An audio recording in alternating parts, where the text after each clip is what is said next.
ቤተክርስቲያን ቅዱሳን በኮምፓሽን ኤንድ ፐርፐስ ድሪቨን ውመን ስም ሰላም እንላችኋለን። ክብር ለጌታ ይሁን። ይህ የመጀመሪያ ጊዜያችን አይደለም፣ የመጨረሻችንም አይሆንም። ወደ መልእክቴ ከመሄድ በፊት ትንሽ ስለ CPDW ማለት ፈልጋለሁኝ። ምናልባት ከዚህ በፊት በአገልግሎታችን ያልተጠቀማችሁ ካላችሁ CPDW stands for Compassion and Purpose Driven Women። ስድስት እህቶችን ያቀፈ እግዚአብሔር በዚህ ትውልድ በዚህ ዘመን ላይ በሴት ልጆቹ ላይ እንደዚሁም በተተኪው ትውልድ ላይ ያለውን ዓላማ እንዲፈጽምብን አስቀድሞ በእኛ እንደዚሁም አስፈጻሚዎች እንድንሆን ይህ ገብቶን በአንድነት ተሰባስበን የምናገለግል የእግዚአብሔር ሴት ልጆች ነን። አሜን። ክብር ለጌታ ይሁን። በተለያየ ስፍራ ነው የምንኖረው፣ የተለያየ 4-5 ስቴት ነው የምንኖረው። ነገር ግን እግዚአብሔር ዲቫይን በሆነ አንድነት በመንፈስ አንድነት ባርኮናል። አሜን። ከዛም የተነሳ ነው ህብረታችን ዘለቄታ ያለው ወደፊትም የሚቀጥለው። ክብር ለእግዚአብሔር ይሁን። የምንሰጣቸው አገልግሎቶች እህቶችን ማስታጠቅ እንደዚሁም ደግሞ ትውልድን መታደግ ነው። ብዙ ጊዜ ቨርቹዋል ትሬኒንግ ወርክሾፖች እንሰጣለን። እንደዚሁም ደግሞ ኢን ፐርሰን እየተገናኘን እናገለግላለን። ጌታን ባርኮልን። አሜን። ክብር ለጌታ ይሁን። ከዚህ በፊት 2023 ላይ ነው እንደውም የጀመርነው 2019 ላይ ነው ከእህቶች አገልግሎት ጋር ህብረት ማድረግ ከጀመርን የዛሬ 2 ዓመት ገደማ ደግሞ እንደዚሁ በመሰለ የእህቶች ኮንፈረንስ ላይ ተገኝተን የተባረከ ጊዜ ነበረን። ስለዚህ እግዚአብሔርን እናመሰግናለን። ቤተኝነት በጣም ይሰማናል። ክብር ለጌታ ይሁን። ዓርብ ዕለት ከወጣቶች ጋር መልካም ጊዜ ነበረን። እንደገና ትናንትናም ደግሞ ሙሉ ቀን እንዳልኳችሁ እኛ እህቶች እግዚአብሔር በዚህ ትውልድ ላይ ያለውን ዓላማ በእኛ እንዲፈጽም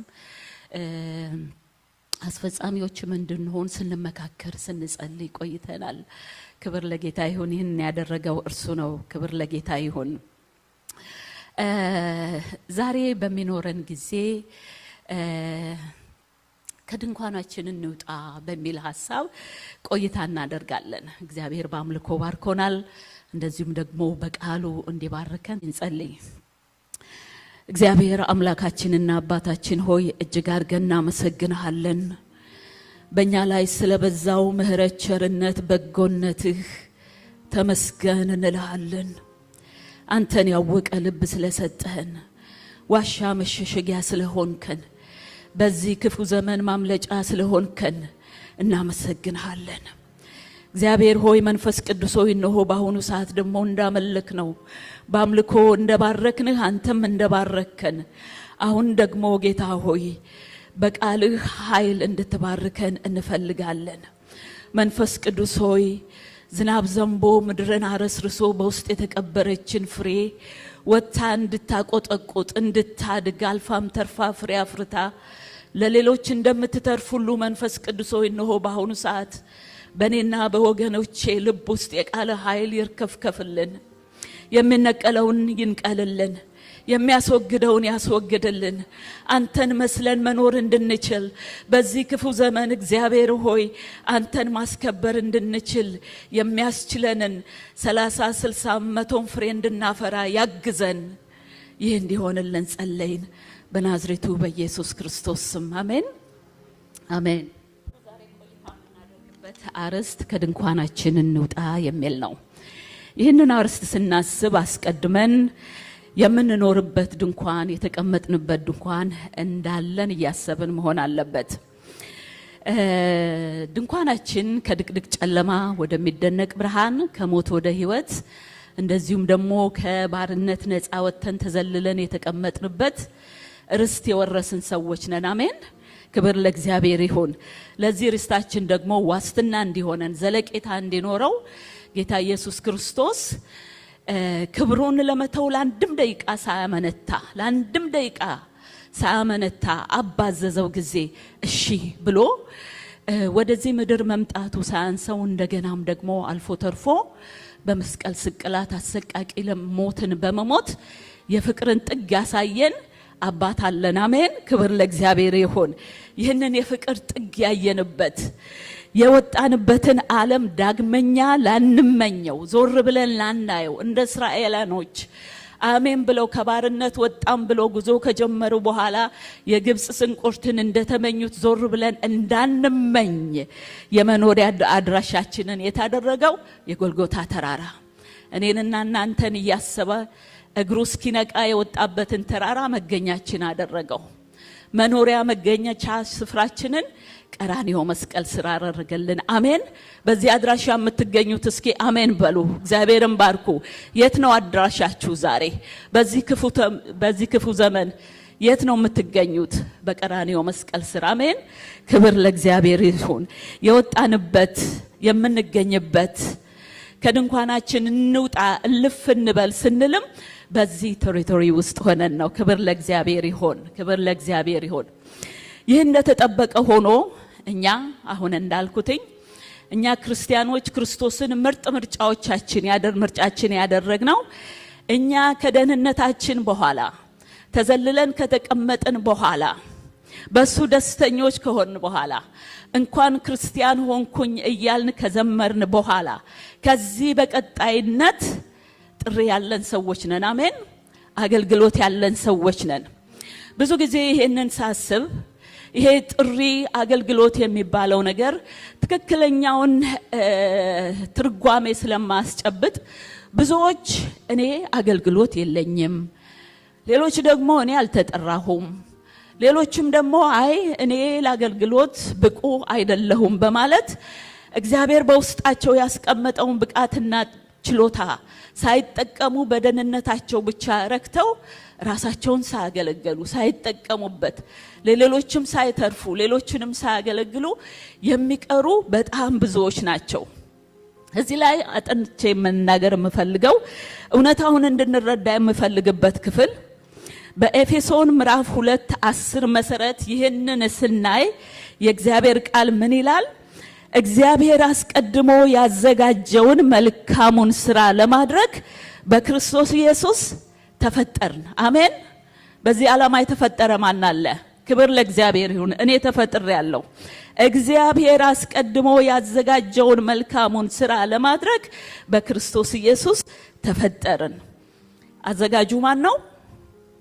አብ እግዚአብሔር። ምንድነው ያዘጋጀው? መልካም የሥራ ገበታ። መቼ ነው ያዘጋጀው? ወደፊት ይዘጋጅላችኋል ስራችሁ ታይቶ አይደለም የሚለው አስቀድሞ። ይህንን ደግሞ ኢን አድቫንስ የተዘጋጀውን መልካም የሥራ ገበታ ለማን ሰጠ? ለማን ሰጠ? ለኔና ለናንተ። ክብር ለእግዚአብሔር ይሁን። ይህንን ሐሳብ እንደገና ኤፌሶን ምዕራፍ 1:9 ሲያጠናክርልን ምን ይላል መሰላችሁ? በክርስቶስ ያቀደውን የፈቃዱን ምስጢር እንድናውቅ አደረገን። ክብር ለእግዚአብሔር ይሁን። አሜን። ይህንን ዕውቅና ደግሞ ሊሰጠን በክርስቶስ ራሱ መረጠን።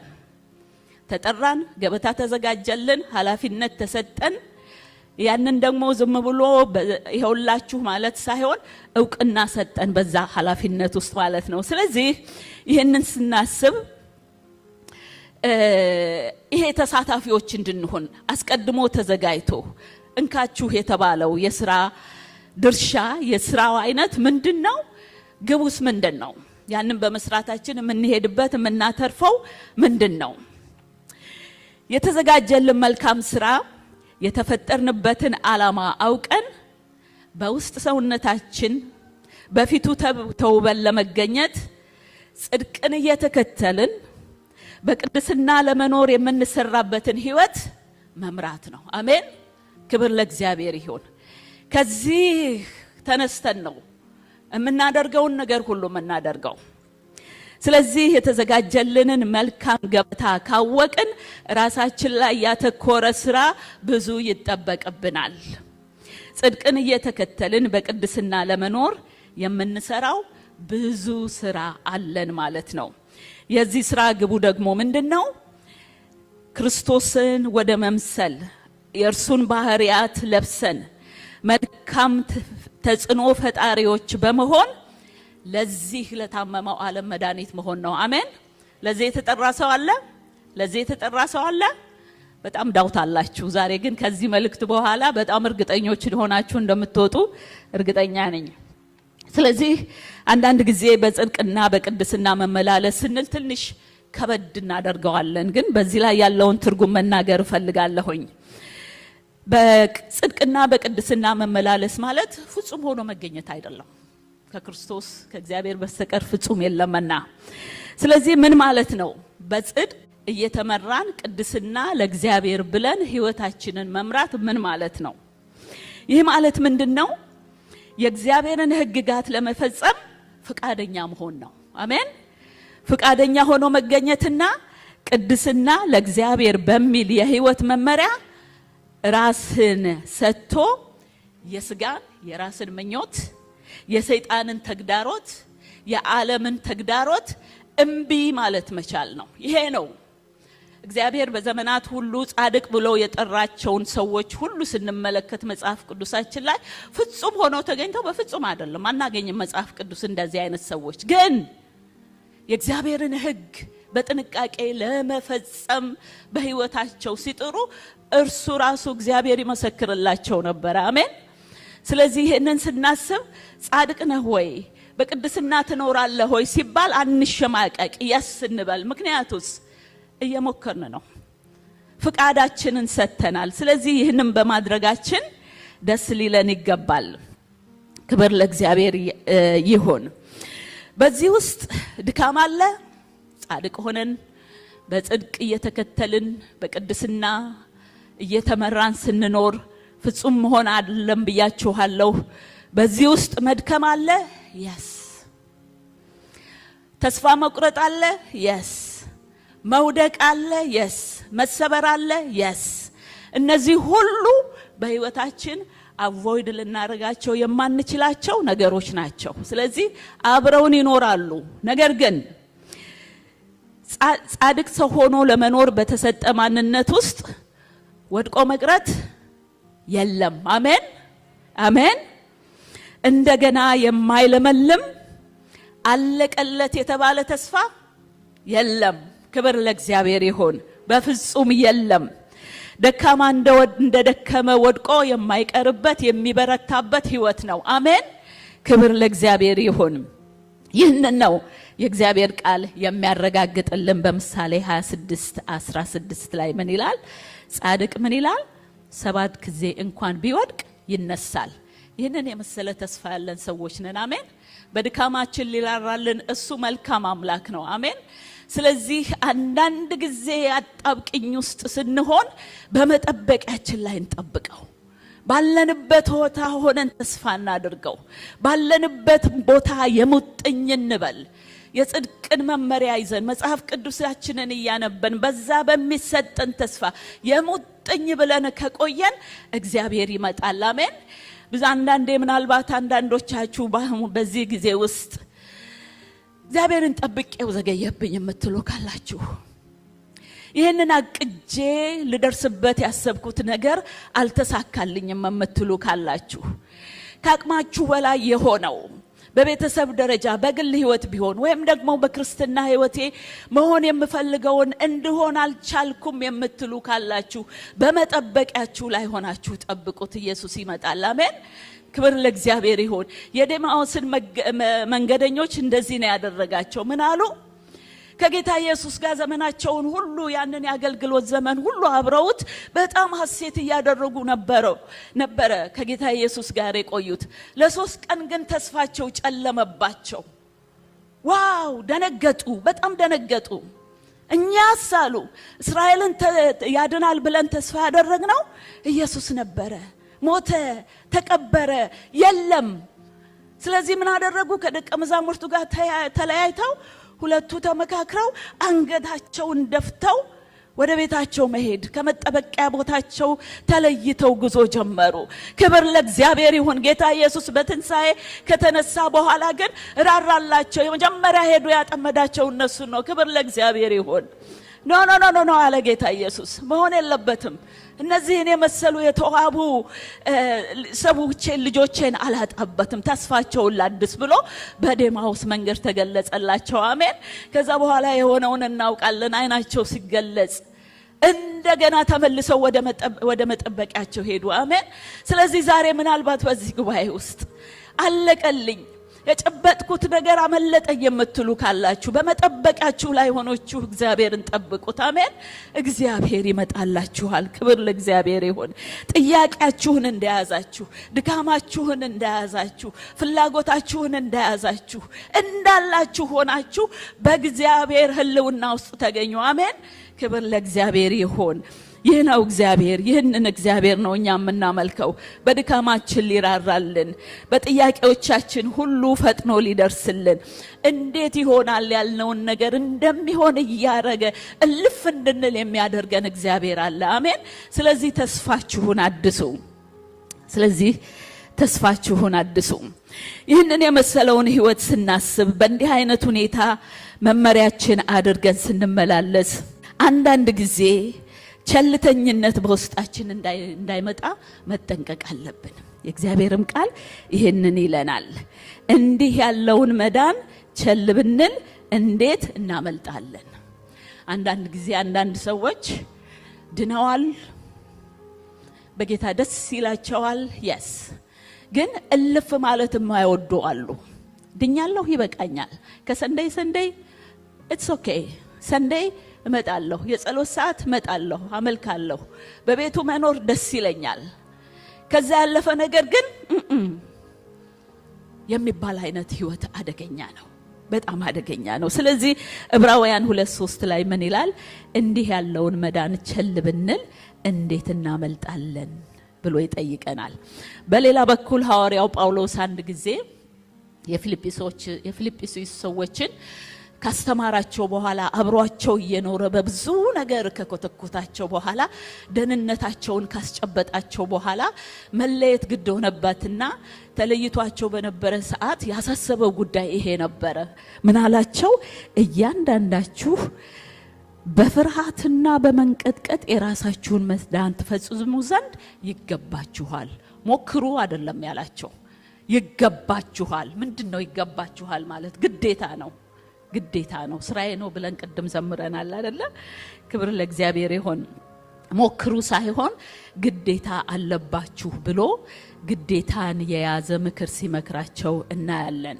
ይህንን ስናስብ ወገኖቼ ዛሬ እኔና እናንተ በዚህ ክፉ ዘመን ስንኖር ምናልባት ነውር ለሆነው ነገር ቶታሊ ላንሰጥ እንችላለን። የምንጸየፋቸው ነገሮች ላይ በድፍረት ላንገባ እንችላለን። ነገር ግን አንዳንድ ጊዜ ቅድሚያ የምንሰጣቸው ነገሮች፣ አስበልጠን የምንይዛቸው ነገሮች የጸሎት ስፍራዎቻችንን ይወርሱብናል። የቃሉ መመገቢያ ስፍራዎቻችንን ያሳጡናል። የምንሰማቸው ነገሮች እግዚአብሔር ሲናገረን ሰምተን እንዳንታዘዝ ያደርጉናል። ቸል የሚያሰኙ ነገሮች ብዙዎች ናቸው። እንዲህ አይነት ነገሮች ሳናስተውላቸው ምናልባት እግዚአብሔር የለም ማለት የምንችል ሰዎች አይደለንም፣ በፍጹም አንልም። ነገር ግን እግዚአብሔር እንደሚጠብቅብን ሆነን እንዳንኖር በሚያደርጉን ነገሮች ላይ ቸልተኝነት ይታየብናል። ይህን እንድናይ ማድረግ አንችልም።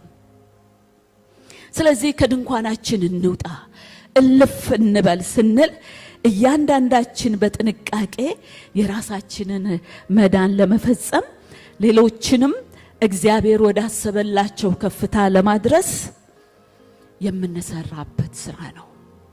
እልፍ ማለት ያስፈልገኛል። እግዚአብሔር እኛን ልጆቹን ምቹ በሆነ በደህንነታችን ድንኳን ውስጥ ብቻ እንድንኖር በፍጹም እግዚአብሔር ፍቃድ አይደለም። እግዚአብሔር በዘመናት ሁሉ ህዝቡን፣ ሰዎችን በግልም ደረጃ በህብረትም ደረጃ እልፍ በሉ እያለ ሲገፋ ነው የኖረው። ስለዚህ በዚህ ዘመን እኔንና እናንተን ከኔና ከናንተም እግዚአብሔር ይሄንን ይጠብቃል። እልፍ ማለት ግዴታ ነው። ከድንኳን መውጣት ግዴታ ነው። ክብር ለእግዚአብሔር ይሁን። እያንዳንዳችን ይሄንን ስናስብ በዚህ ምድር ላለው የህይወት ዘመናችን ከእርሱ ዘንድ አስቀድሞ የተዘጋጀ ምን አለ ብለናል? ዓላማ አለን። በዚህ ለእያንዳንዳችን የተጻፈ መዝገብ አለን። ጥያቄው ግን እዚህ ላይ ዛሬ የምሰጣችሁ ጥያቄ ምን ያህል እግዚአብሔር ላንቺ ላንተ በግል ደረጃ ያለውን ዓላማና እቅድ ጠንቅቀን አውቀነዋል። ይህን ጥያቄ በቀላሉ መመለስ የምንችለው አይመስለኝም፣ ግን መመለስ ግዴታ ነው። እግዚአብሔር ለኔ ያለው ገበታ፣ ለኔ ያዘጋጀው ገበታ፣ እንድሰራ የሚፈልገው ነገር፣ እልፍ እንድልበት የሚፈልገው ነገር፣ እርሱ የሚፈልገው ነገር አሃ ይሄ ነው ብለን ለይተን እናውቀዋለን? ይህን ጥያቄ ለእናንተ ተውላችኋለሁኝ። ያወቅነው ሰዎች አገልግሎት ጥሪ አድርገን ይዘነዋል፣ አክብረን ይዘነዋል። እግዚአብሔር በእኔ ውስጥ ሊፈጽመው ያለው ሐሳብ ገብቶኛል ብለን በጥንቃቄ የእግዚአብሔርን ምሪት እየፈለገን እያስተዋልን የተፈጠርኩበትን ዓላማ ፈጽማለሁ እያልን እንራመዳለን፣ እንሰጥበታለን፣ ሌሎችን እናገለግልበታለን፣ ለእግዚአብሔር ክብር እናደርገዋለን። ይህንን ጥያቄ ራሳችሁ እንድትመልሱ እተውላችኋለሁ። አንድ ጊዜ በአንድ ጉባኤ ውስጥ እስቲ አገልግሎት ውስጥ ያላችሁ ተብሎ ተጠየቀ። በጣም በሚገርም ሁኔታ እጃቸውን ያወጡ ሰዎች በጣት የሚቆጠሩ ብቻ ነበሩ። የብዙዎች ምላሽ ነው የለኝም፣ አልተጠራሁም የሚል አይነት ይዘት ያለው ነገር ነበረ። ዛሬ ምናልባት ወገኖቼ በዚህ ስፍራ ላይ በዚህ ቤተክርስቲያን ውስጥ ያላችሁ ምናልባት ለዚህ ጥያቄ ተጠርተሃል ወይ ታገለግላለህ ወይ ተብላችሁ ብትጠየቁ እግዚአብሔራዊ የሆነ ኮንፊደንስ ተሞልታችሁ የማትመልሱ ከሆነ ዛሬ ቻሌንጅ ላረጋችሁ ፈልጋለሁኝ። ይሄንን እንድትቀበሉ ፈልጋለሁኝ። ምናልባት አገልጋይ ብለን ስናይ እዚህ አገልጋይ ብለን ስናይ ጸላይ ብቻ አገልጋይ ሲባል በቤተክርስቲያን ዙሪያ ብቻ የሚሰራ ነገር አድርገን ካየነው እጅግ እንጎዳለን።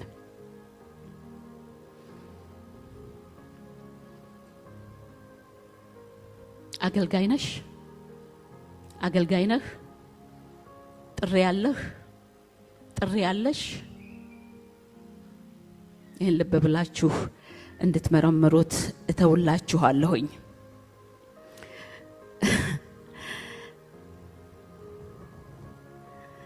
አገልግሎት የለኝም፣ ጥሪ የለኝም ማለት የሚያስችለን ብዙ ምክንያቶች ሊኖሩ ይችላሉ።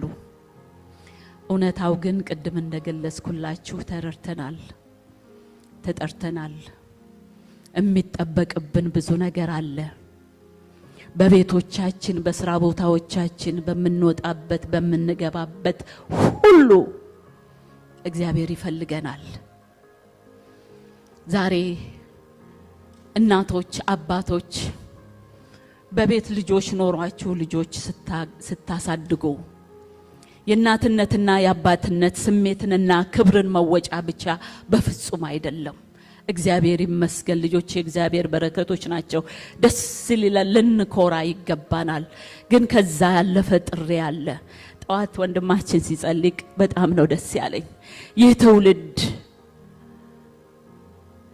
ልጆቻችንን በእዳ ሊይዝብን በበር ነው ያለው፣ እያንኳኳብን ነው ያለው። ስለዚህ እግዚአብሔር በኃላፊነት የሰጠን ልጆቻችንን የእግዚአብሔር ቅሬታዎች አድርገን የምንለመልምበት ይህንን ትውልድ መታደግ የሚችሉ ሰዎች እንዲሆኑልን እንደ ሐና መልሰን ለእግዚአብሔር የምንሰጥበት። ሐና ምን አደረገች? እንደዛ በእንባ በለቅሶ ያገኘችውን ነገር የሚያስፈልገውን እንክብካቤ ካደረገችለት በኋላ ይላል ጡት መጥባቱን ከተወ በኋላ ለደስትኒው አሳልፋ ሰጠችው። ዛሬ እናቶችና አባቶች በልጆቻችሁ በቤት ውስጥ ባለው አገልግሎታችሁ ታማኞች ሁኑ። ይሄ የጥሪዎች ሁሉ ጥሪ ነው። የአገልግሎት ሁሉ አገልግሎት ነው። ክብር ለእግዚአብሔር ይሁን። በዚህ ላይ ጥንቃቄ ማድረግ ያስፈልገናል። በዚህ ላይ የተሰጠ ማንነት ይፈልግብናል። የግል ህይወታችንን እንዳልኳችሁ በቅድስና መምራት የጥሪዎች ሁሉ ጥሪ ነው። የተወደድንበትን ፍቅር እንደዚህ ሐሴት የምናረግበትን ፍቅር ላላገኙት ማካፈል እነሱን መውደድ የክርስቶስን ፍቅር ሼር ማድረግ የጥሪዎች ሁሉ ጥሪ ነው የአገልግሎት ሁሉ አገልግሎት ነው ክብር ለእግዚአብሔር ይሁን እህቶች እኛ በእግዚአብሔር ፊት ላሉ ለባሎቻችን የጽድቅን መንገድ እየተከተሉ በቤት የተሰጣቸውን ኃላፊነት ለመወጣት ለሚሞክሩ ባሎቻችን መገዛት የአገልግሎት ሁሉ አገልግሎት ነው የጥሪዎች ሁሉ ጥሪ ነው አሜን ክብር ለእግዚአብሔር ይሁን እኛ ዛሬ ዓለም እንደሚለው የበታች አልሆንም የምንል እህቶች አይደለንም አሜን ክብር ለእግዚአብሔር ይሁን የገባን ሰዎች ነን እኩልነት ማለት ዛሬ ብዙ የዓለም ብቻ ሳይሆን የቤተክርስቲያን የክርስቲያኖችም ትዳር መፈታት ምክንያት የሆነው ይሄንን በማጣት ነው እግዚአብሔር ይጠብቀን ራሳችንንም እንጠብቅ ስለዚህ ዛሬ ዓለም ምንድነው የምትለው ዋው ኢንዲፔንደንሲ ፈልጋለሁ ኢንዲፔንደንት መሆን ፈልጋለሁ የባለቤቴ ታዛዥ መሆን አልፈልግም ብዙ የሚባል ነገር አለ ለኛ ግን ይሄ አገልግሎታችን ሆኖ ተሰጥቶናል አሜን ባሎችም እንደዚሁ ወንድሞችም እንደዚሁ የተሰጣችሁ ኃላፊነት ከእህቶች እጅግ የላቀ የከበደ አገልግሎት ነው አሜን ክብር ለእግዚአብሔር ይሁን በእናንተ ላይ ያለውን እንደውም ሳስብ እህቶች የተሰጣቸው አገልግሎት ትንሽ ነው ያነሰ ነው ላለሁኝ ወንድሞች ባሎች ምንድነው እግዚአብሔር የሚለው ክርስቶስ ቤተክርስቲያንን እንደወደዳት መገመት ትችላላችሁ በጣም ከባድ ስራ ነው ያለባችሁ የእናንተ ይከብዳል በየላለሁኝ አስፈራራ አይደለም ግን እውነት ነው ክርስቶስን እንደወደደ ሚስቶቻችሁን ወደዱ የቤት ራስነት ማለት ስልጣን ማሳያ አይደለም አሜን ክብር ለእግዚአብሔር ይሁን ስለዚህ ይሄንን በመሰሉ ሁኔታዎች ላይ እግዚአብሔር የሰጠንን ኃላፊነት ለመስራት እልፍ ማለት ነው ከድንኳን መውጣት ማለት አንዳንድ ጊዜ ምናልባት ስለ አገልግሎት ስናስብ ይሄንን በዚህ ሁኔታ ላይ እንዴት አድርገን ነው ተግባራዊ የምናደርገው የምንለውን ጥያቄ ማስተናገድ ይገባል ብዬ አስባለሁኝ ምናልባት አንዳንድ ጊዜ ብዙ ጊዜ አገልግሎት ብለን ስናስብ ያው በቸርች የታቀፈ አገልግሎት አለ አይደለም እውነት ነው ያ ያለ ሪያሊቲ ነው ከዛ ውጭ ግን የምናደርገው ነገር እንደ አገልግሎት የማሰብ አቅም ትንሽ ሊያንሰን ይችላል ስለዚህ ምን እላለሁኝ እኔ ባለንበት ስፍራ ሁሉ በቤቶቻችን እንዳልኳችሁ በስራ ቦታ በትምህርት ቤት ያለን በመንወጣበት በመንገባበት ስፍራ ሁሉ አገልጋዮች እንደሆነን ማሰብ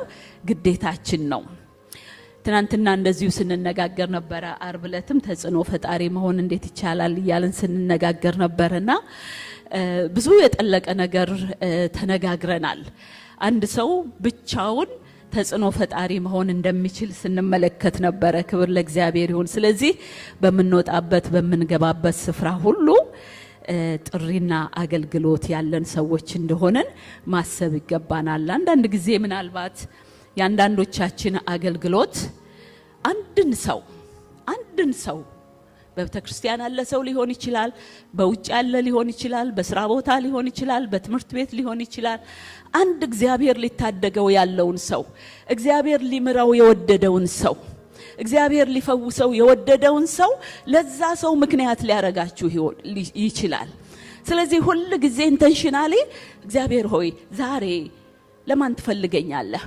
እግዚአብሔር ሆይ ዛሬ ምን እንዳረግ እንትፈልጋለህ የሚል አይነት ነገር ሁሉ ጊዜ ይዘን መውጣት አለብን አሜን ይህንን ባደረግን ጊዜ ምክንያቱም የሚመጡትን ኦፖርቹኒቲዎች ሁሉ ለመጠቀም አቅም እናገኛለን ክብር ለእግዚአብሔር ይሁን ለዚህ ምሳሌ እንድትሆነን ያሰብኩትኝ አንድ የመጽሐፍ ቅዱስ ክፍል አለ ታሪኳን በሁለተኛ ነገሥት 5:17 ላይ የምናያት ወጣት ነች ይህች ብላቴና ብዙ ያልተነገረላት ብላቴና ነች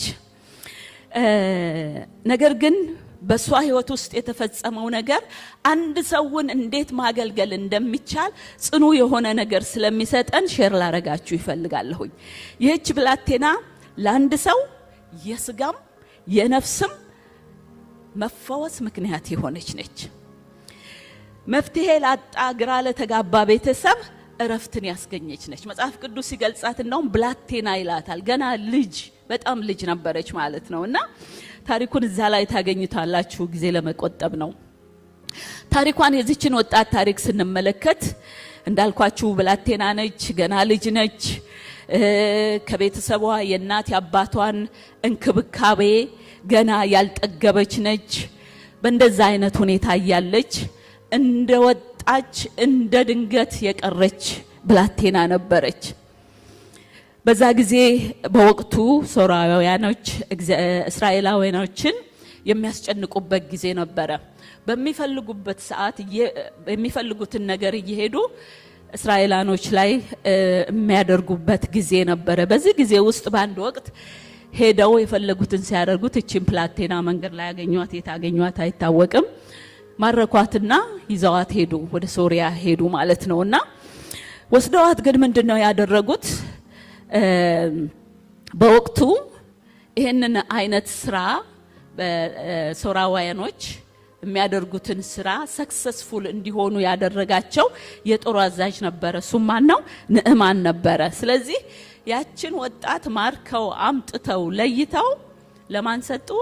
ለንዕማን ቤት የቤት ሰራተኛ እንድትሆን ሰጧት ይላል። የቤት ሰራተኛ ገና ለእድሜ ያልደረሰች። እንግዲህ በዛ ጊዜ ይሄ ከልቸሩን እንደዚህ ይሁን አይሁን አላውቅም፣ ግን ብላቴና ይላታልና ፌር ያልሆነ ነገር ነው የሆነባት ብዬ ገምታለሁኝና በዚህ ቤት ውስጥ የቤት ሰራተኛ እንድትሆን ተቀመጠች፣ ተሰጠች፣ በባርነት ማለት ነውና ንዕማንን ስንመለከተው ታሪኩን እንደምናቀው ታታሪ ሰራተኛ ነው፣ ታማኝ አገልጋይ ነው። በወቅቱ በነበረው በንጉሱ ፊት ሞገስ ያገኘ ሰው ነው። ቤቱን ስንመለከተው ምንም ያልጎደለበት ሰው ነው። ሁሉ ነገር የተሟላበት ቤት ነበረ። ነገር ግን ይህ ቤተሰብ አንገቱን የደፋበት መፍትሄ አጥተው ተስፋ ቆርጠው የተቀመጡበት ጉዳይ ነበራቸው። እሱም የንዕማን የጤና ጉዳይ ነበረ።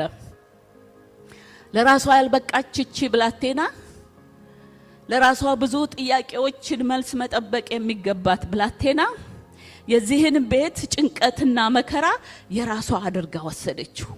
እዚህ ቤት ከገባች በኋላ ማታ ማታ ንዕማን ከስራ ሲመጣ ይመስለኛል ከባለቤቱ ጋር የሚወራው ምንን ሞክር ምን እናድርግ፣ በእንደዚህ አይነት ትግያ ውስጥ ነው የሚያሳልፉት ይመስለኛል። እና ዝም ብላ ትሰማ ነበረ፣ ዝም ብላ ታስተውል ነበረ። የሞከሩትን ሙከራ ሁሉ ታስተውል ነበረ። ነገር ግን መጨረሻ ላይ ያደረገችው ነገር በጣም ይባርከኛል። ምን አደረገች?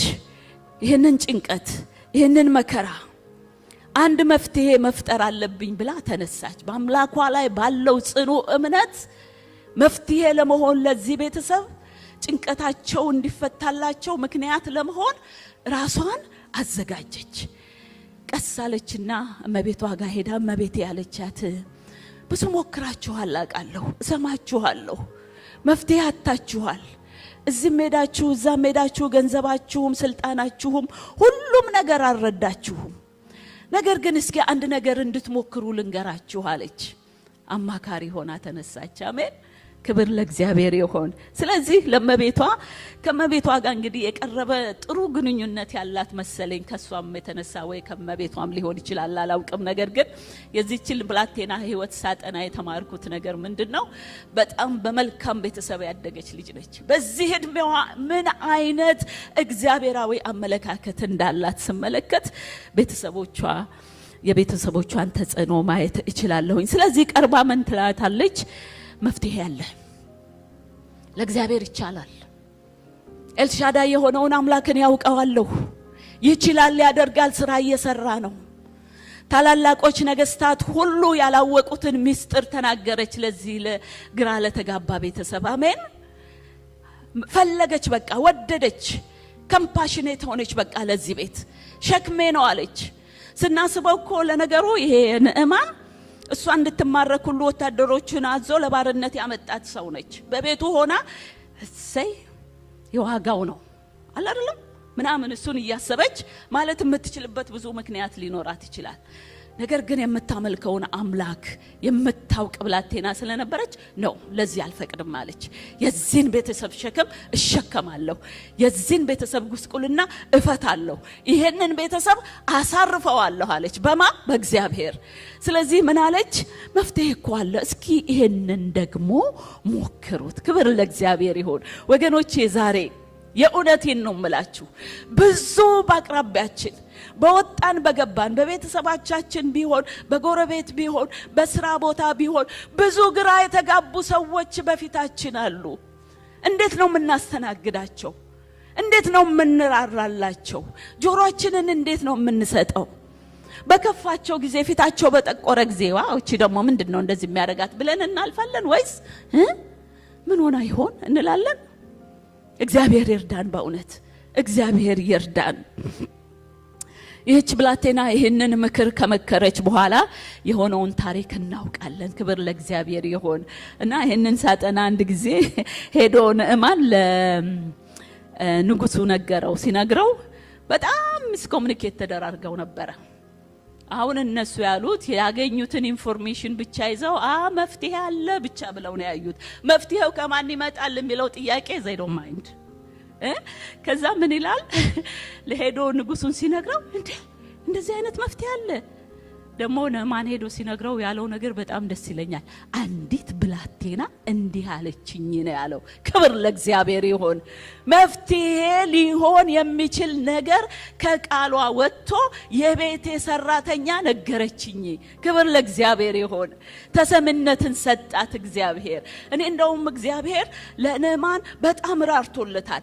አስቀድሞ ሊፈውሰው ስለወሰነ ማንን ተጠቀመ? እችን ብላቴና ይመስለኛል። እኔ የእግዚአብሔር እቅድና ዓላማ ነው ብያልኩኝ በኋላ የሰራችውን ስራ ሳስብ በባርነት እያለች በምርኮ ውስጥ እያለች አንዳንድ ጊዜ እንደናገጣለን። ጠላት አንድ ነገር ሲያረግብን በማይገባን አጣብቅኝ ውስጥ ስንሆን ለምን እንላለን። ነገር ግን ያንን ጠላት ለመጥፎ ያመጣውን ነገር እግዚአብሔር ለመልካም ይለውጠዋል። አሜን። በባርነት ያለች ብላቴና መፍትሄ ሆና ተገኘችና እነሱ በጣም ስለተሳሳቱ መልእክቱም ስላልገባቸው የእግዚአብሔርን ኤልሻዳይነት ትክክለኛ መልእክት ነው የተናገረችው እሷ። እንዲህ አይነት እግዚአብሔር የሚባል አለ፣ የሚጠቀምበት ሰው አለ፣ እሱ ጋር ቢሄድ ይፈወሳል። ምንም ኮንፊውዥን የሌለው መልእክት፣ የጠራ መልእክት ነው የተናገረችው። ንዕማንና ንጉሱ ግን ግራ ተጋብተው ምን ይላሉ? ደብዳቤ ጽፈው ወደ ሶሪያ ንጉስ ላኩት ይላል። ታሪኩን እናውቀዋለን። የሶሪያ ንጉስ ምን አለ? ልብሱን ቀደደ ይላል። ጸብ ተፈላለገብን ብሎ ማለት ነውና መልእክተኛና መልእክቱ አልተገናኙም ማለት ነው። ክብር ለእግዚአብሔር ይሁን። እግዚአብሔር ያለውን ነገር ግን ይፈጽማል በአንድም በሌላ። ከዛ ለምን ልብስህን ቀደድክ? ላከው እግዚአብሔር በእስራኤል መካከል እንዳለ ይታይ ዘንድ ይፈወሳል ተባለ። ተፈወሰ። ክብር ለእግዚአብሔር ይሁን። በማን ምክንያት? በዚህ ብላቴና ምክንያት። በማን ምክንያት? በዚህ በቤት ሰራተኛ ብላቴና። ዛሬ ወገኖቼ የለንበትን ስፍራ እንዴት ነው የምናየው? በኔ አይሰራም እግዚአብሔር፣ በኔ መጠቀም አይችልም እግዚአብሔር። በሌሎች ይስራ፣ በሌሎች ይናገር፣ በሌሎች ይጸልይ፣ በሌሎች ቃሉን ያስነብብ፣ በሌሎች ይገለጽ የምንለው ለምንድን ነው? እግዚአብሔር ይመስገን ጥሪያዎቻችንን አገልግሎታችንን የምንለማመድበት የምንሰራበት ታላላቅ አቋማት ሚኒስትሪዎች ቤተክርስቲያኖቻችንን እግዚአብሔር ያብዛልን። ያስፈልጉናል። መያዝ ያስፈልገናል። ገሳጮች ያስፈልጉናል። መካሪዎች ያስፈልጉናል። መንገድ መሪዎች ያስፈልጉናል። ነገር ግን ሁሉ ጊዜ ተመጋቢ ብቻ አንሆን። ተመግበን በልተን ማደግ አለብን። ወተት ይመግቡን ግድ የለም፣ ስጋ ይመግቡን ግድ የለም። አጥንት እናውጣ። ራሳችን ጸላዮች እንሁን። ራሳችን ቃሉን አንባቢዎች እንሁን። በአሁኑ ጊዜ በጣም የእግዚአብሔርን ሕዝብ ያደከመው አቅማችንን የወሰደብን አገልጋይ በመጠበቅ ነው። አንጠብቅም ማለት አይደለም። እኔ በአገልጋዮች በጣም ህይወቴ የታነጸ ሰው ነኝ። ወደፊትም በዚሁ ነው የምቀጥለው። ነገር ግን ሁሉ ጊዜ እንጸለይልን ብቻ የምንፈልገው መቼ ነው እኛ መጸለይ የምንችለው? መቼ ነው የልጅነት ስልጣኔን የምጠቀምበት? መቼ ነው በአቅሜ ውስጥ ያለውን እግዚአብሔርን መፈለግ የምለማመደው? መቼ ነው? አደራ ልላችሁ ፈልጋለሁ ወገኖቼ፣ በግላችሁ እግዚአብሔርን ፈልጉ። በጓዳችሁ እግዚአብሔርን ፈልጉ። መሰዊያችሁን ስሩ። ራሳችሁ ከእግዚአብሔር ጋር ተገናኝታችሁ የምትመልሱትን ጥያቄ ይዛችሁ አትምጡ። የጸሎት አርዕስት ያስፈልጋል። ምሪት ያስፈልጋል። ግን አንዳንድ ጊዜ በጣም በትክክል አንጠቀምበትም። ስለዚህ ሁሉ ጊዜ የሚጸለይልን ሰዎች ከመሆን ወደ ጸላይነት ልፍ እንበል። አሜን። ይሄ እንዲሆንለት የሚፈልግ ሰው አለ? ከድንኳናችሁ ውጡ። አሜን። ከድንኳናችሁ ውጡ። ራሳችሁን ከያዛችሁበት ሊሚቴሽን፣ አይ መጸለይ አልችልም ካልጸለዩልኝ፣ አይ በቃሉ ማደግ በቃሉን ፕራክቲስ ማድረግ አልችልም፣ እሁድ መጥቼ ቃሉን በተለየ መገለጽ ካልሰማው አይሰራም። ይሄ ብቻ በቂ አይደለም። ስለዚህ አደራ እምላችሁ ነገር በቤታችሁ ቃሉን ታጠቁ፣ በጸሎት ታጠቁ። ከዛ መጣችሁ እዚህ ስትደርሱ በቃ ነፍስ ሁሉ ትፈልጋችኋለች። ይሄንን ቃል ገባላችኋለሁ። ነፍስ ትፈልጋችኋለች። ምከሬን የምትባሉ ትሆናላችሁ። ምከረኝ እባክህ የምትባሉ፣ እባክህ ምከረኝ፣ የእግዚአብሔር ቃል ምን ይላል፣ ምን ታስቢያለሽ የምትባሉ ሰዎች ይሄንን ከፍታ ነው እግዚአብሔር ከኛ የሚፈልገው። አሜን። ክብር ለእግዚአብሔር ይሁን። ስለዚህ በዚህ የበረታን እንድንሆን እግዚአብሔር ግድ ይለናል። እግዚአብሔር እቺን ብላቴና ሳስብ በጣም እንዳልኳችሁ ቅድም የተማረኩበት ቤተሰቦቿን ማሰብ ሞከርኩኝ። ዋው በዚህ እድሜ እንዴት አድርገው ነው ያሳደጓት አልኩኝ። በዚህ እድሜዋ ስለ እግዚአብሔር ማንነት እንድታውቅ አድርገው ያሳደጉ ቤተሰቦች ዛሬ ልጆቻችንን እግዚአብሔር በእንዲህ አይነት ማሳደግ ያሳድገልን። ለቤተሰብ መዳኛ፣ ለአገር መዳኛ፣ ለጎረቤት መዳኛ እንዲሆኑልን እግዚአብሔር በዚህ ልጆቻችንን ይወርስልን። አሜን። በዚህ ቤተክርስቲያን ያሉት ልጆች ይወረሱ፣ በያሉበት ስፍራ ይወረሱ። ክብር ለእግዚአብሔር ይሁን። ይህችን የመሰለች ብላቴና ዛሬ ትውልዳችን ይፈልጋል። እግዚአብሔር በዚህ እንዲባርከን ሁሉ ጊዜ ጸሎታችን ሊሆን ይገባል። በዚህ ሁኔታ ለኛ የተገለጸውን የፍቃዱን ምስጢር እየጠየቅን አገልግሎትን እንዴት እናገልግል? አሁን ባልኳችሁ ነገር ላይ ሁሉ ፕራክቲካል እንዴት እናርገው? ምን እናደርግ? 3 ነገሮችን ብዬ ጨርሳለሁኝ። አንደኛ ይሄንን ልምድ ወይም ደግሞ አገልጋዮች ሆነን አገልግሎትን ተግባራዊ ለማድረግ ብዙ ነገሮች ቢኖሩም 3 ነገሮችን ማለት ፈልጋለሁኝ። ዘመኑን ማወቅ፣ ዘመኑን መዋጀት ግድ ያስፈልገናል። ሁለተኛው ከሁኔታዎች በላይ እግዚአብሔርን በጽኑ እምነት ማየትን ይጠይቀናል። በሶስተኛ ደረጃ ፍርሃትን በማስወገድ ኃይልን በሚሰጠኝ በክርስቶስ ሁሉን እችላለሁ በማለት እርምጃ ወሳጆች መሆንን ይጠይቀናል። እነዚህን 3ቱን ሐሳቦች ለትምህርታችን እንዲሆኑልን ከተጻፉልን አንዳንድ ሐሳቦችን አንስቼ ጨርሳለሁኝ። ያለንበትን ዘመን ይሄንን አሁንኛ ያለንበትን ትውልድ ለመገምገም ዞር ብለን የመሳፍንትን ዘመን ማየት በጣም ይጠቅመናል ብዬ እላለሁኝ። የመሳፍንትን ዘመንን ሲጀምር እንደምናውቀው ኢያሱ ከመቶ በኋላ እግዚአብሔርን የማያውቅ የሰራውንም ድንቅ ስራ መታሰቢያ ያልተተወለት ትውልድ ተነሳ ይላል። ከዚያ የተነሳ ከበፊቱ ትውልድ ይልቅ ይላል ከበፊቱ ትውልድ ይልቅ ኃጢአትን ለማድረግ እጅግ አግሬሲቭ የሆነ ትውልድ ተነሳ ይላል። አስከፊ ዘመን ውስጥ ነበረ። እንደ ዴቦራ፣ እንደ ኢያኤል፣ እንደ ባራቅ፣ እንደ ገዲዮን የመሰሉት በነዛ አስጨናቂ የሞራል ውድቀት በነበረበት ሰዓት ውስጥ ተጽዕኖ ፈጥረው የእግዚአብሔር በውስጣቸው ያስቀመጠውን ብቃትና ችሎታ የተፈጠሩበትን ዓላማ አውቀው እርምጃ ወስደው ለእግዚአብሔር ሕዝብ መዳን የሆኑ ሰዎች ናቸው። አሜን። ዛሬ የኛ ዘመን ምን ይመስላል? ይህንን ካየን መሳፍንትን አስከፊ እንደሆነ ካየን ዛሬ የኛ ዘመን ምን ይመስላል? እኔ እንዲህ እላለሁኝ የኛ ዘመን የኛ ትውልድ ከመሳፍንት ዘመን የበለጠ ሁኔታ ለኃጢአት አግሬሲቭ የሆነበት ጊዜ ነው ብዬ እላለሁኝ። ይህንን እምልበት ምክንያት እንደምናውቀው በመሳፍንት ዘመን እግዚአብሔር ያስፈልገንም ይላሉ፣ ያለቅሳሉ፣ ይነሳሉ፣ ይማራሉ፣ እንደገና ነበረ። ግን በመሳፍንት ዘመን አትሊስት ይሻላል ብዬ የማስበው እግዚአብሔርን ወደ መፈለግ ይመለሱ ነበር። ተስፋ ይቆርጡ ነበር። ካለ እግዚአብሔር ሰዎች እንዳልሆኑ የእግዚአብሔር ሕዝቦች እንዳልሆኑ የሚረዱበት ጊዜ ነበር። አሁን ዘመን ግን ስናስበው ለእንደዛ የተጋበዘ ሕዝብ ብዙ ነው ብላችሁ ታስባላችሁ? አይመስለኝም። ይህንን ትውልድ ስናስብ አንዳንድ ሐሳቦችን ረጋ ብዬ ማሰብ ሞከርኩኝ። የኛ ትውልድ ከግለሰብ እስከ ነገስታት ድረስ እግዚአብሔር አያስፈልገንም፣ ሕግጋቱም መታሰቢያ እንዳይኖረው እናድርግ እየተባለ የምንሰማው ዜና በየዕለቱ ነው አይደለም? መሳፍንት ዘመን ድጋሚ ማለት ነው በዚህ ፖይንት ላይ።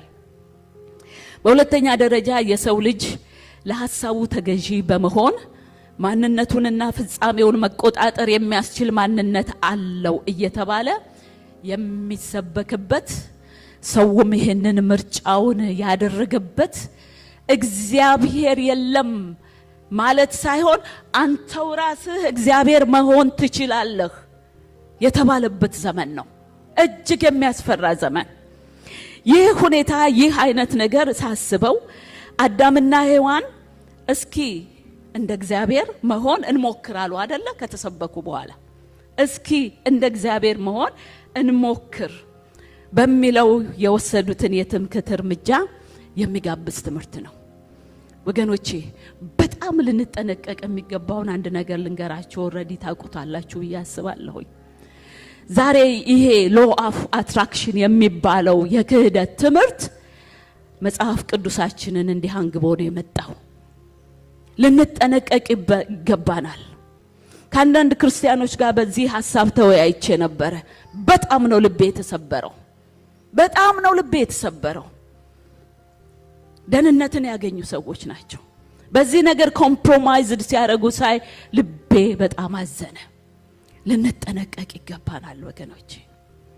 በጣም ክፉ ዘመን ነው።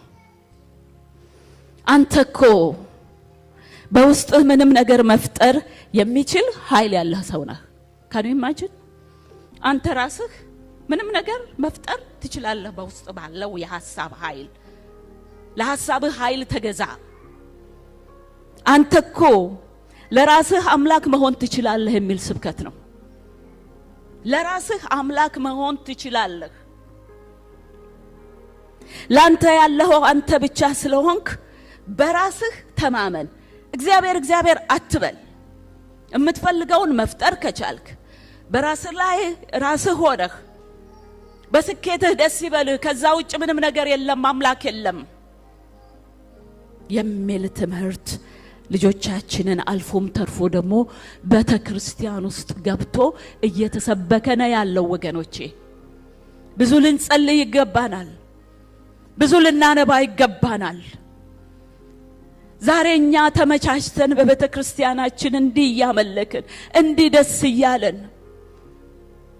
የምንኖርበትን ቤት ጠላት ይጠቀምበታል። በዚህ በቃ ትክክለኛ ነገር እንዲገባን ያስፈልጋል። ያምልኮ መልክ ይዞ እየመጣብን ያለው በራችንን ልንዘጋ ይገባናል። በጉልበታችን መሄድ ይገባናል። ለጠላት ልንፈቅድለት የማይገቡ ብዙ ወንበሮች አሉ። አሜን። ክብር ለእግዚአብሔር ይሁን። ጉልበት ያስፈልጋል፣ ጸሎት ያስፈልጋል። በእግዚአብሔር ቤት ውስጥ ያምልኮ መልክ ይዞ መጥቶ አብሮን እንዲያመልክ አንፈቅድለትም። አሜን። እየሆነ ነው ግን ያለው ብዙ ጉልበትን ይጠይቃል። ብዙ መጸለይ አለብን። ብዙ መተባበር አለብን። ብዙ መመካከር አለብን። ብዙ ስራ አለብን ወገኖቼ። አስከፊ ትውልድ ውስጥ ነው ያለነው። እግዚአብሔር ይርዳን። ለዚህ ትውልድ መዳን ምክንያትኛ ካልሆነን ማን እንዲሆን እንጠብቃለን? ንገሩኝ እስኪ። ማንን እንጠብቃለን? እኔ ያለሁ በጋብቶኝ ተረርቶኝ ቀደም እንደዘመር ነው ኢየሱስ ጌታ ነው ይያል ለመዘመር ብቻ ሳይሆን በህይወታችን ጌታ ሆኖ የተገኘው ሰዎች ይያለን እንዴት ጠላት ይሞክረናል እግዚአብሔር ይርዳን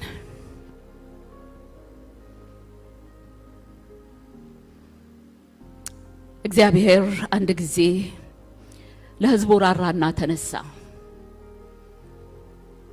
ህዝቡ አለቀሰበት እንደተለመደው እስራኤላውያኖች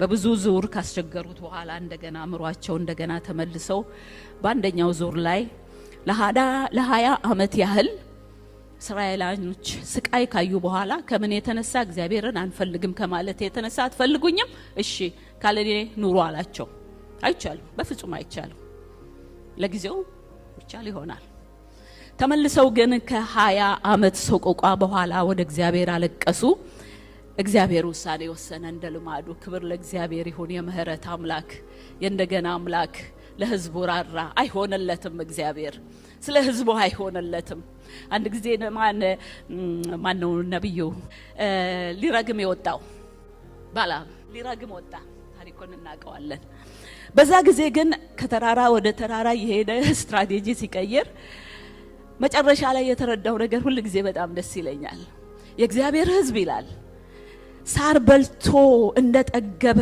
በሬ ተዘልለው አያቸው ይላል አይደለም በዛ ጊዜ እኮ ብታዩ ታሪኩ ላይ እኔ እንደገባኝ ከሆነ እስራኤላውያኖች እግዚአብሔርን በጣም የበደሉበት ጊዜ ነበር በጣም እግዚአብሔርን ልቡን ያቆሰሉበት ጊዜ ነበር ለጠላት ግን ሲያሳያቸው ኖ ወይ የተዘለለ ህዝብ ክብር ለእግዚአብሔር ይሁን አሳልፎ የማይሰጥ አምላክ ዛሬም በእያንዳንዳችን ህይወት ነው እስኪ ሞክረን እንበለው ጠላትን በዙሪያችን የተቀጠረ ቅጥር አለን ክብር ለእግዚአብሔር ይሁን ክብር ለእግዚአብሔር ነው ይሄንን ነው የምናመልከው ስለዚህ አንድ ጊዜ እግዚአብሔር ሊታደጋቸው ወጣና ወደ ዴቦራ ሄደ ዴቦራ አላት አለችው የዴቦራን ታሪክ እናቀዋለን ከእግዚአብሔር ጋር ያለች ነች እንደዛን ያንን በመሰለ በሞራል በወደቀበት ትውልድ መሐከል ከእግዚአብሔር ጋር የተጣበቀች አገልጋይ ታላቅ ብቸኛ መሳፍንት ነበረችና ማከራት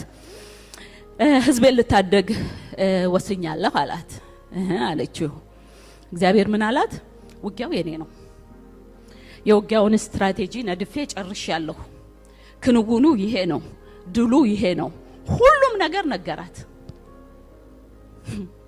በጣም የሚገርመኝ እዚህ ላይ ራሱ ተዋጊ ሆኖ ራሱ ሊያሸንፍ ተነስቶ ራሱ የሚሆነውን ያወቀ ምን ይላታል በዚህ ውጊያ ውስጥ እኔ ራሴ ተዋጊ በሆንኩበት ውጊያ ውስጥ ጀነራል ባራቅን ፈልገዋለሁ የድሉ ባለቤት እሱ እንዲሆን ፈልጋለሁ እኔ ሳልሆን እኔ እግዚአብሔር ሳልሆን አንድን ሰውን ላከብርበት ፈልጋለሁ ባራቅን ላከብርበት አሸናፊ ላሰኘው የድል ባለቤት ላረጋው ፈልጋለሁ አላት በጣም አይገርማችሁም እግዚአብሔር ለምን ፈለገው ባራቅን ጨርሷል እኮ እግዚአብሔር ሊታደግ ሊምር ውጊያው እንዴት እንደሆነ በተራራ ላይ እንዴት እንደሚካሄድ ጠላቶች መተው እንደ ስትራቴጂ ሁሉ ቀርቧል ለምን አስፈለገው እግዚአብሔር ይህን ሳጠና የተረዳሁት ነገር ባራቅ በእምነቱ እጅግ የተመሰገነ ሰው ነበር ይላል በእምነቱ እጅግ የተመሰገነ ነበር ለዚህ ነው በዕብራውያን 11 ላይም የእምነት አርበኞች ተብሎ ከተጠቀሱት አንዱ የሆነው በእምነቱ እግዚአብሔርን ደስ አሰኝቶ የኖረ ሰው ነበር መጨረሻ ላይ ግን እምነቱ ላልቶ ነበር እምነቱ ክዶት ነበር ስለዚህ እግዚአብሔር ምን ፈለገ ነው ልጄን እምነቱን እንደገና አነሳዋለሁ የባራቅ እምነት ወደ ጥንቱ መመለስ አለበት ብሎ ነው ባራቅን የፈለገው አሜን ክብር ለእግዚአብሔር ይሁን ራራለት ለባራቅ አዎ የእግዚአብሔር ውጊያ ነው አሸናፊው ጦረኛው ሁሉ ነገሩ እግዚአብሔር እኔ ነኝ ብሏል ለምን አስፈለገው ባራቅ ወደ ጥንቱ ወደ ጽኑ እምነቱ ይመለስ ዘንድ አሸናፊ ላረጋው ፈልጋለሁ ክብር ለእግዚአብሔር ይሁን ስለዚህ ይህንን ባደረገች ጊዜ ዴቦራ ይህንን በሰማች ጊዜ ዴቦራ በጣም ሐሴት አደረገች። ምክንያቱም ባራቅ የታመነ ሰው ስለነበረ በእምነቱ ጽኑ ሰው ስለነበረ ደስ አላትና አስጠራችና ነገረችው። ባራቅ የምስራች አለችው ይላታል እግዚአብሔር እንዲህ ሊያረግ ተነስቷል። ምን ከ20 ዓመት በኋላ እስራኤልን ሊታደግ እግዚአብሔር ተነስቷል። ክብር ለእግዚአብሔር ይሁን። ዴቦራ ምን ያህል ዘመን እንደጠበቀች አላውቅም። ነገር ግን ናፍቆቷ ነበረ። እርግጠኛም ነበረች ነብይትም ስለነበረች እግዚአብሔር አንድ ቀን ህዝቡን ያስነሳል፣ እግዚአብሔር አንድ ቀን ይሄንን ትውልድ ይታደጋል ብላ እርግጠኛ ነበረች። ይሄ ምስራች ይሄ መገለጽ ሲመጣላት ዋው ይሄ ነው ጊዜው አለች በቃ። ስለዚህ የዚህን የምስራች ባራቅን ጠርታ ስትነግረው እግዚአብሔር ምን እንዳላት እዛው ላይ ድጋሚ በግልጽ ነው የተናገረችው ለባራቅ። ባራቅ ይሄንን ሰምቶ ዳውት አረገ። አልችልም አለ። ለምን? በሁኔታዎች ተከቦ ነበር። እስራኤላውያኖች ኃይላቸውን አጥተው ነበር። ለ20 ዓመት ባሮች ሆነው ነበር። ኃይል የሌላቸው ነበሩ። እንደውም እዛ ላይ ምን ይላል ዴቦራ ስትናገር መሳፍንት የሉባትም እስራኤል ላይ። እኔ እናት ሆኜ እስክነሳ ድረስ እግዚአብሔር እኔን እናት አድርጎ ለእስራኤል እስከሚያነሳ ድረስ መሳፍንት የሉም ነበር። በሁኔታዎች ምክንያት የባራቅ እምነት ዝሎበት ደክሞ ነበር። ከዚህም የተነሳ ምን አላት? አይ እንደምትይ ብቻዬን መሄድ አልችልም። ዛሬ ያለሁበት ሰርከምስታንስ ዛሬ ያለሁበት እምነቴ ይሄን አይፈቅድልኝም።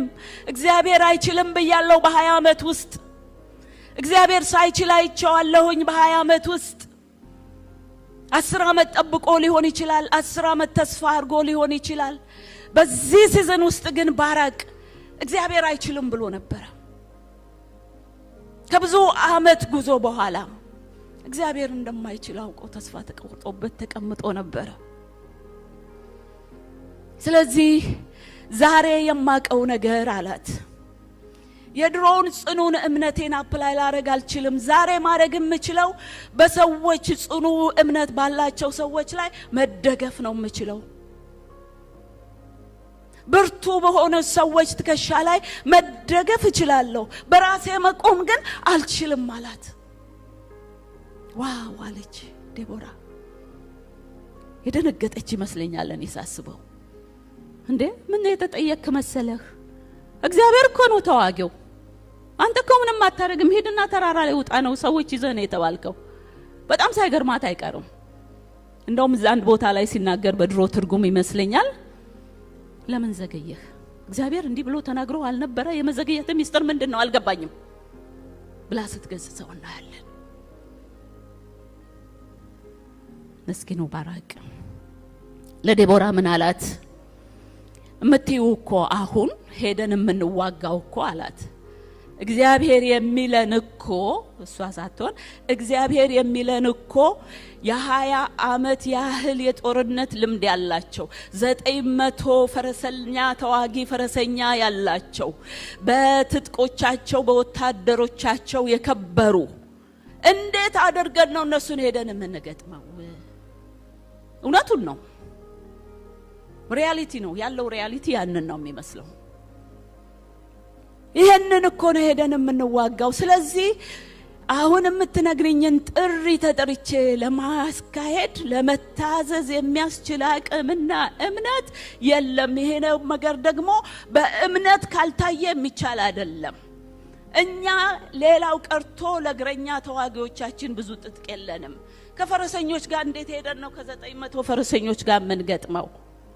እማይሆን ነገር ነው የምትይኝ። እምነት ያስፈልጋል። እኔ ደግሞ እምነት የለኝም። ይህንን በሰማች ጊዜ ዴቦራ በጣም ያዘነች ይመስለኛል። ዋው ባራቅ ለካ አንተ ዝለሃል፣ ለካ እምነት ከርቶሃል። እግዚአብሔር ይህንን የመሰለ መመሪያ ሰጥቶ አልዋጋም ትላለህ? ተው እንጂ። ወዲያው ዴቦራ ውሳኔ ወሰነች። ሄዳ ልጸልይ አላለችም ለባራቅ። እኔ ያለሁ ለስንት ዓመት ሙሉ የጠበቅኩት የትውልዴ መዳን አይዘገይም። ክብር ለእግዚአብሔር ይሁን። እኔ ያለሁ እግዚአብሔር ተነስቶ አይዘገይም። እኔ ያለሁ ባንተ አለመታዘዝ ምክንያት የትውልዴ መዳን እግዚአብሔር ሊያድነው የተነሳው የትውልዴ መዳን አይዘገይም።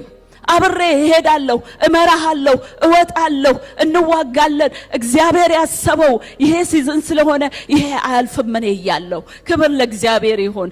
ዛሬ ወገኖቼ ይሄንን ማለት መቻል አለብን። ዛሬ ይሄንን መቻል አለብን።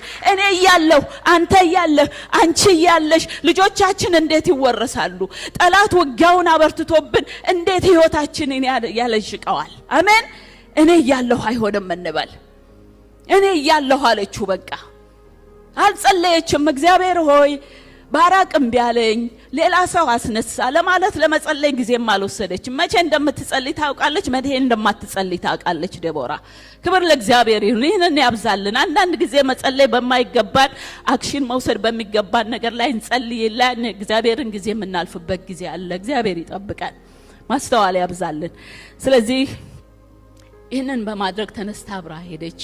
ክንውኑ ሁሉ እንደዛ ሆነ። ከመሄዳቸው በፊት ግን ያደረገችው ነገር በጣም ደስ ይለኛል። እሱን ተናግሬ ጨርሳለሁኝና በዚህ ባለመታዘዝ ምክንያት የሚሆነውን ነገር እነግርሃለሁ አለችው። እግዚአብሔር ያዘጋጀልህ ነገር ነበረ። ወደ እምነትህ እንድትመለስ ወደ ጥንቱ እግዚአብሔር ወደሚያሰኘው ወደ ትኩሳትህ ሊመልስህ እግዚአብሔር ተነስቶ ነበረ። አልፈልግም ብለሃል። ስለዚህ ይሄ ትኩሳት በቤታቸው ሆነው እየተጠባበቁ እግዚአብሔርን ለመታዘዝ የት ነው ምሪቱ ኦፖርቹኒቲው የት ነው ያለው ለሚሉ ለሴቶች ተሰልፎ ይሰጣል አለችው። ነገረችው እዛው ላይ። ዴቦራ ይሄንን በተናገረች ጊዜ በአካባቢዋ ኢያኤልን የምታቃት አይመስለኝም። አታቃት። ምናልባት ኢያኤል ዴቦራ ልታቃት ትችላለች። ዴቦራ ኢያኤልን የምታቃት አይመስለኝም።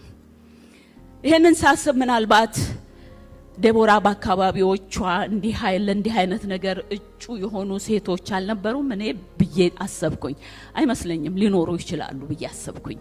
ግን ዴቦራ በጣም ጥበበኛ ስለሆነች ምርጫዋ የሷ እንዳይሆን ስለፈለገች ኢንጀነራል የሴቶችን መነቃቃት የሴቶችን መውጣት እግዚአብሔር በሴቶች ላይ ያለውን ዓላማ ደግሞ እንደሷ አይነት ምሳሌዎች እንዲነሱ ስለፈለገች ለሴት ይሆናል አለች። ክብር ለእግዚአብሔር ይሁን። ዛሬ ዴቦራዎች፣ ዛሬ ኢያኤሎች እግዚአብሔር ፌቨር አድርጎልናል። አሜን። ትውልድ ይጠብቀናል፣ ቤታችን ይጠብቀናል፣ ስራ ቦታችን ይጠብቀናል። በዚህ ልንበረታ ይገባል። እኔ እያለሁ እንበል። አሜን።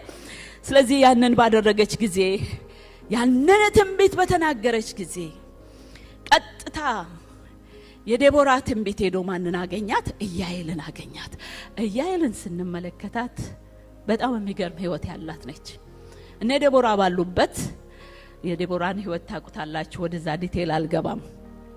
እና ያንን ትንቢት በተናገረች ጊዜ ብቻዋን ያለች ሴት፣ በድንኳን ያለች ሴት፣ ባሏ በአካባቢዋ አልነበረም።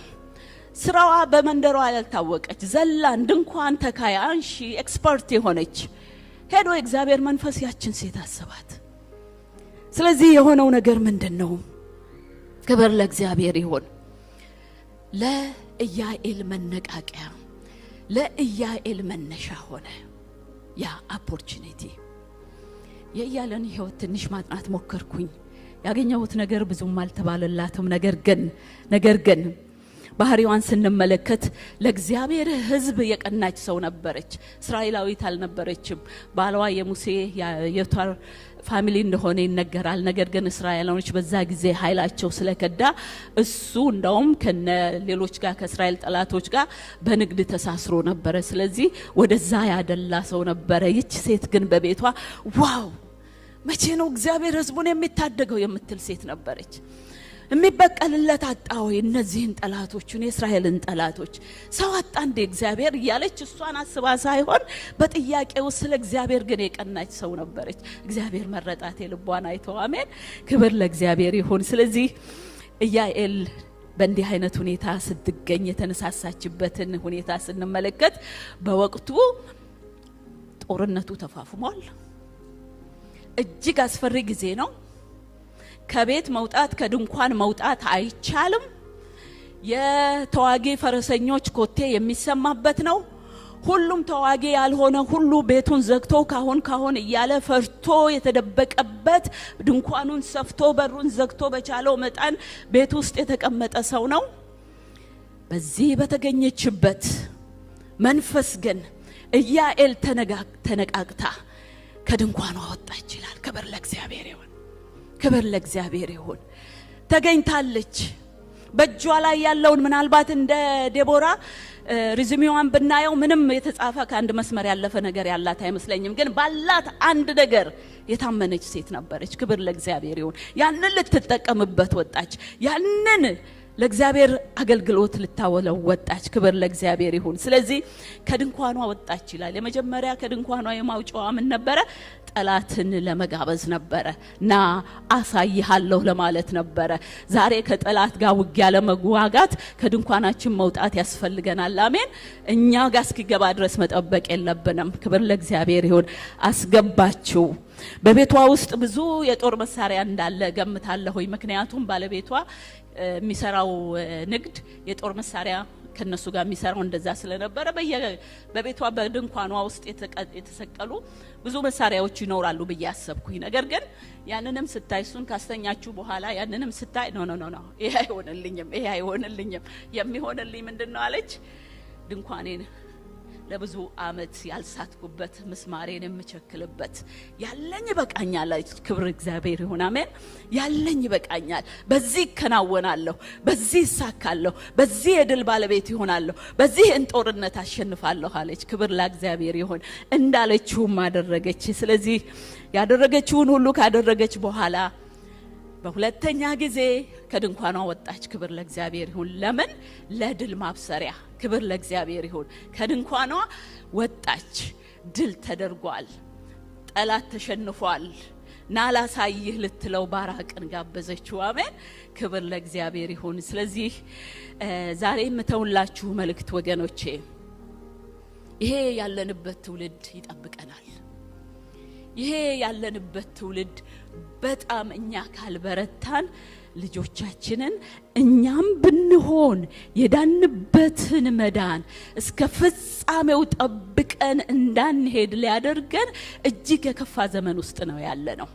ስለዚህ በህብረት ልንበረታ ይገባል። በግል ህይወት ልንበረታ ይገባል። በጸሎት ልንዋጋ ይገባል። በሚያስፈልገው ነገር ላይ ሁሉ ለወንጌል ስርጭት በሚደረገው ነገር ላይ አለሁኝ። እኔ ያለው ይሄ አይጎልም፣ እኔ ያለው ይሄ አያንስም፣ እኔ ያለው በዚህ ነገር አይታማም፣ በተክርስቲያኔ እኔ ያለው ቤተሰቤ በዚህ አይታማም፣ እኔ ያለው አስተካክለዋለሁ የሚል መንፈስ ያግኘን።